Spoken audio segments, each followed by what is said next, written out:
The wedding reception was everything you'd expect from the Morrison family. Expensive, elegant, and meticulously orchestrated to showcase their success. Crystal chandeliers cast warm light over round tables draped in ivory silk, while a string quartet played softly near the dance floor.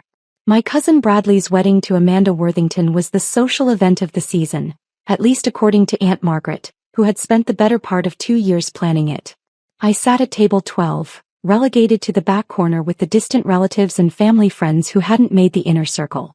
It was a familiar position, close enough to be included, far enough away to be forgotten.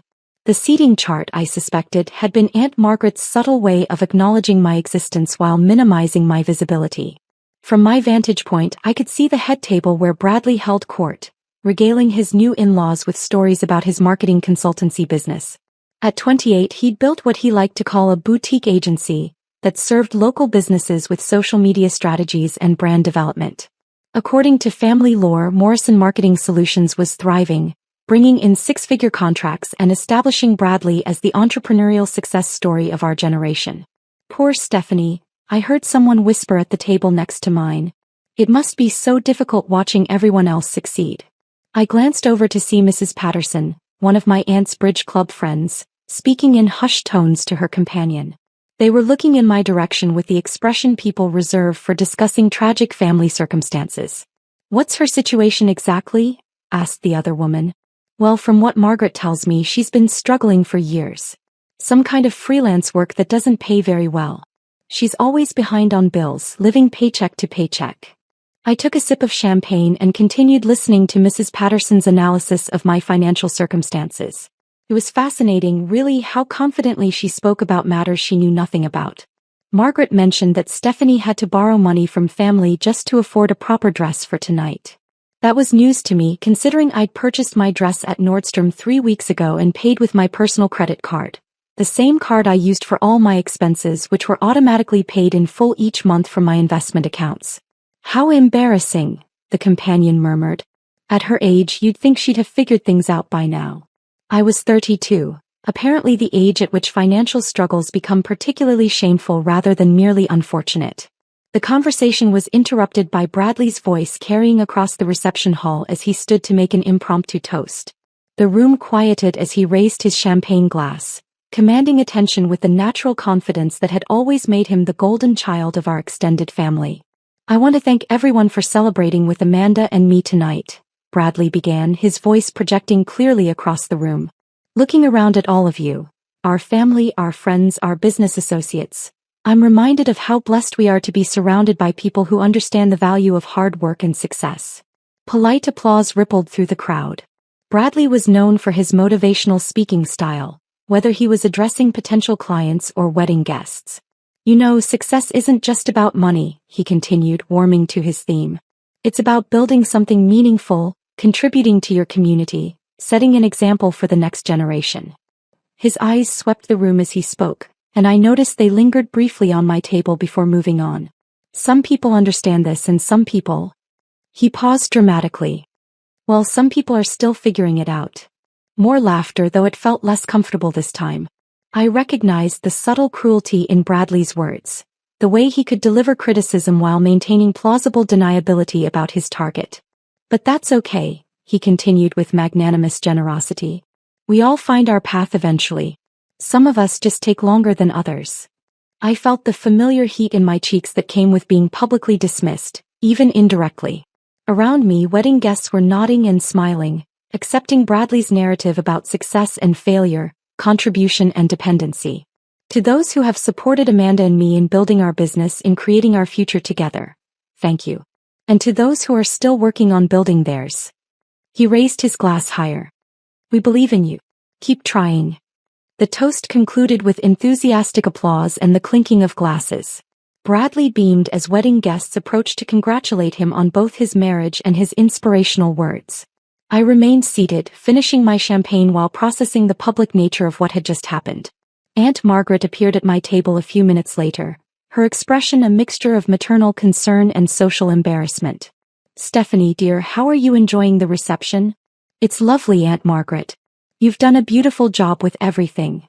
She sat down in the empty chair next to mine, smoothing her emerald green dress with practiced elegance. I hope you didn't take Bradley's toast personally. He's just so passionate about success and achievement. I didn't take it personally. Good, because you know we all love you. We just worry sometimes about your situation. I looked at my aunt, successful, well-meaning, completely convinced that she understood my circumstances better than I did. What situation is that? Oh, sweetheart, you don't have to pretend with me. Margaret told us about the financial difficulties, the bill payments, the struggle to find steady work. Margaret was Bradley's mother, my father's sister, and apparently the family's primary source of information about my personal finances. Margaret told you I can't pay my bills? She mentioned that you've been having some challenges. There's no shame in it, dear. The economy has been difficult for everyone. I nodded politely, wondering where Margaret had gotten her information about my supposed financial struggles. Probably from the same place Mrs. Patterson had learned about my borrowed dress and paycheck-to-paycheck lifestyle. The important thing, Aunt Margaret continued, is that you don't give up. Bradley started his business with almost nothing, and look at him now. I looked across the room at Bradley, who was explaining something enthusiastically to a group of Amanda's relatives. According to family stories, Morrison Marketing Solutions had grown from a one-man operation to a thriving consultancy with multiple employees and high-profile clients. He's done very well, I agreed. He has. And Stephanie, if you ever need advice about building a business or finding your direction, I'm sure Bradley would be happy to help. He's always been generous with his knowledge. My phone buzzed with a text message. I glanced at it and saw it was from David Kim, my partner at Meridian Capital Management. Stephanie, I know we're not supposed to work on weekends, but the Morrison Marketing acquisition just got final approval. Board meeting Monday to sign papers. I felt a familiar flutter of satisfaction mixed with anticipation. The Morrison Marketing acquisition had been in development for 3 months, ever since we'd identified Bradley's company as a strategic addition to our portfolio of digital marketing assets. Actually, Aunt Margaret, I should probably return this call. It's work-related. Of course, dear. Don't let me keep you from your freelance projects. I excused myself and stepped outside to the hotel's garden terrace, where I could speak privately. David answered on the first ring. Stephanie, sorry to bother you at your cousin's wedding, but I wanted to confirm the Morrison deal is finalized. All the paperwork cleared? Everything. We officially own Morrison Marketing Solutions as of 4 p.m. today. The acquisition price was exactly what we discussed, $2.4 million. I looked back through the windows at the reception, where Bradley was still entertaining guests with stories of his business success. And Bradley Morrison has no idea? None whatsoever. The acquisition was structured through our holding company, so his name will never appear on any of the documentation he'll see. As far as he knows, he's been acquired by Pinnacle Digital Holdings, which is our subsidiary, which is owned entirely by Meridian Capital Management, which is owned entirely by you. I smiled, watching Bradley gesture enthusiastically while describing what I presumed were his company's impressive growth metrics. David, when do we inform him about the change in ownership? Monday morning. I've scheduled a meeting with him and his management team to discuss the transition. Should I handle it personally, or would you prefer to be there? I considered the options. Bradley's reaction to learning his company had been acquired would probably be interesting, but his reaction to learning who had acquired it would be extraordinary. I'll handle the Monday meeting personally. Are you sure? This might be complicated given the family relationship. That's exactly why I should handle it personally. After hanging up, I remained on the terrace for several minutes, processing the irony of the situation. Inside, my cousin was celebrating his wedding and business success while accepting congratulations from family members who believed I couldn't pay my own bills. Outside, I was finalizing the acquisition of his company through my investment firm. When I returned to the reception, I found that the conversation at my table had turned to a detailed analysis of my career struggles. The problem with freelancers, Mrs. Patterson was explaining to her companion, is that they never have steady income. It's feast or famine, and mostly famine. And no benefits, added another woman I didn't recognize. No health insurance, no retirement planning. It's really no way to live past your 20s. I sat down quietly, listening to their expert assessment of freelance economics. Margaret mentioned that Stephanie does some kind of writing work, Mrs. Patterson continued. Articles, blog posts, that sort of thing. Very unpredictable income. This was fascinating. According to family lore, I was apparently a struggling freelance writer, which explained their certainty about my financial instability. Writers, everyone knew, were chronically underpaid and professionally unreliable. At least she's trying, the unnamed woman said charitably. Some people just aren't cut out for traditional business success. True. Not everyone can be like Bradley. I glanced toward the head table, where Bradley was deep in conversation with Amanda's father about expansion plans for Morrison Marketing Solutions. According to my due diligence research, the company had been profitable but cash poor, struggling with client retention and facing increased competition from larger agencies. The acquisition had been as much a rescue operation as a strategic investment. My phone rang. The caller ID showed Uncle Robert Morrison, Bradley's father and the owner of Morrison Industries, a mid-sized manufacturing company that had been in the family for 2 generations. I stepped outside again to answer the call. Uncle Robert, congratulations on Bradley's wedding. Everything looks beautiful. Stephanie, thank you. Listen, I'm calling about something urgent. I just got off the phone with someone from Meridian Capital Management. My pulse quickened slightly. Oh. They're telling me they want to acquire Morrison Industries. Something about expanding their portfolio of family-owned manufacturing businesses. I felt the familiar thrill of a complex deal coming together. Morrison Industries had been on our acquisition target list for 6 months, but we'd been waiting for the right moment to approach. What did they offer? $15 million for the whole operation. Buildings, equipment, client contracts, everything. That sounds like a significant offer. It is. It's actually more than I expected to get, especially in this market. But Stephanie, here's the strange part. They want to close within 30 days. They're offering all cash, no financing contingencies. That does sound unusual. The representative I spoke with, a David Kim, he said they'd been researching our company for months and were ready to move quickly on the right opportunity. I closed my eyes, processing the implications. David had clearly decided to accelerate our timeline for the Morrison Industries acquisition, probably because he knew it would create interesting family dynamics given the wedding timing. Are you considering the offer? I have to consider it. $15 million would set up my retirement very comfortably, and Bradley would get his inheritance early instead of waiting for me to pass away. That sounds like a win-win situation. There's just one thing that bothers me. What's that? This Meridian Capital Management. I've never heard of them.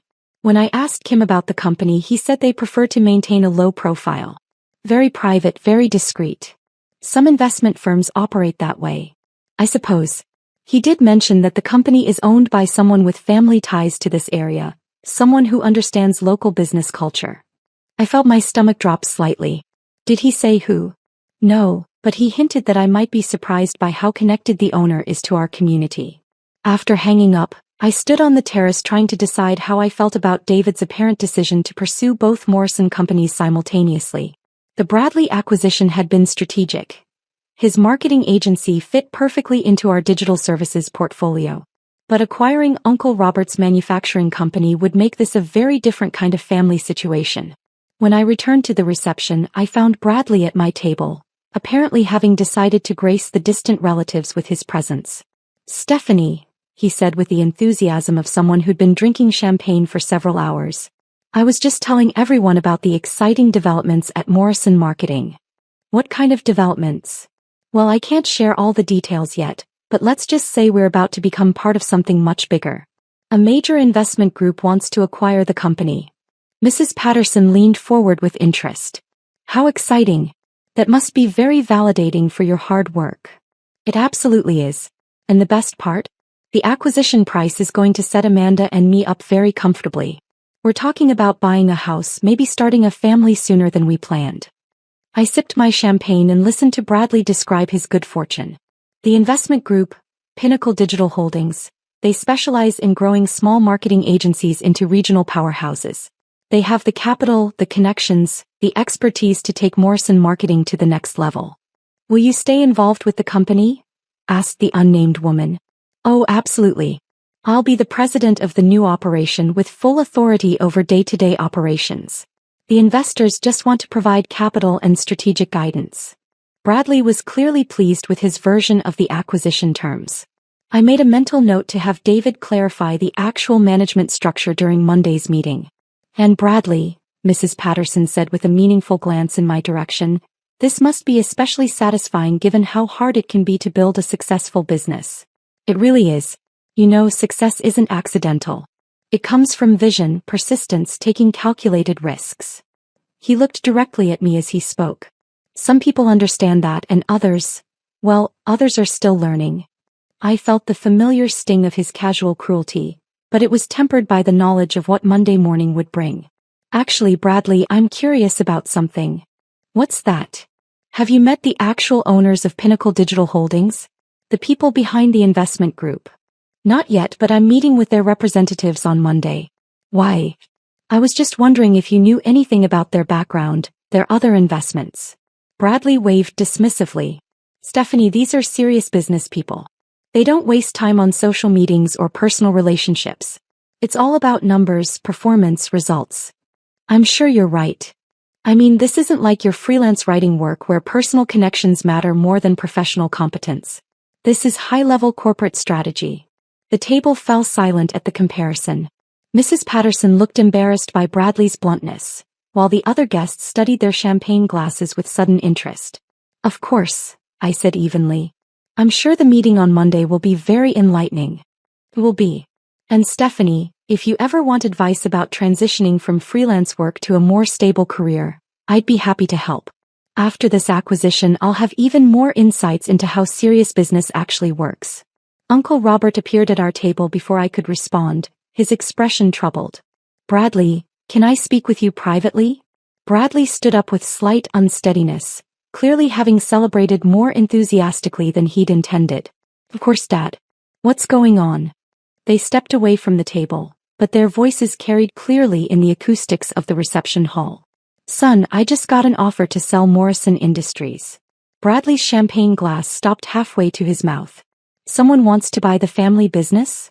15 million, all cash, 30-day closing. 15 million? Bradley's voice was loud enough that several nearby tables stopped their conversations. Dad, that's incredible. It is a substantial offer. Who's the buyer? An investment group called Meridian Capital Management. Very private, very discreet. They specialize in acquiring family businesses. Bradley set his champagne glass down hard on the nearest table. Dad, this is amazing. Between my acquisition and yours, our family is about to become very wealthy. Both acquisitions? Morrison Marketing is being acquired too, by Pinnacle Digital Holdings. It's happening the same week. Uncle Robert's expression changed from troubled to confused. Bradley, that seems like quite a coincidence.